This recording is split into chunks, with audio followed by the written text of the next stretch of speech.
સુરત શહેરના પાંડેસરા વિસ્તારમાં આવેલા ગણેશનગર નજીક ગોકુલધામ આવાસ સામે સવારે એક મોટી દુર્ઘટના સર્જાઈ હતી।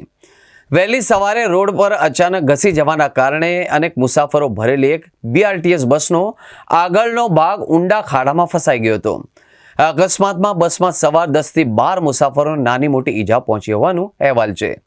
સવારના સમયે BRTS બસ તેના નિર્ધારિત રૂટ પર જઈ રહી હતી।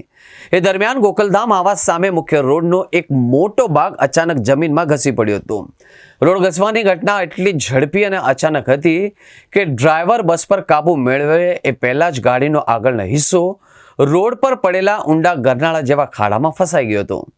બસમાં સવાર મુસાફરો કાંઈક સમજે એ પહેલા જોરદાર ઝટકો લાગતા અફરાતફરી મચી હતી। સ્થાનિક લોકો મદદે દોડી આવ્યા। તુરત જ 108 એમ્બ્યુલન્સ સર્વિસને જાણ કરવામાં આવી। ઘટના સ્થળે પહોંચેલી એમ્બ્યુલન્સ મારફતે તમામ ઈજાગ્રસ્ત મુસાફરોને નજીકની સરકારી હોસ્પિટલમાં ખસેડવામાં આવ્યા હતા।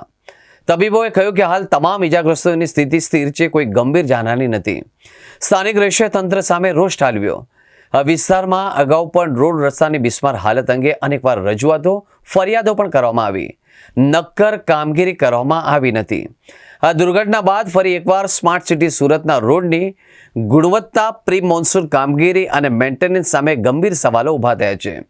શહેર તંત્ર દ્વારા રોડ કયા કારણે ઘસ્યો, એટલે કે ભૂગર્ભ ડ્રેનેજ લાઇન તૂટવાના કારણે કે અન્ય કોઈ કામે, તેની ટેકનિકલ તપાસ શરૂ કરવામાં આવી છે અને ખાડાને પૂરવાની કામગીરી હાથ ધરવામાં આવી છે।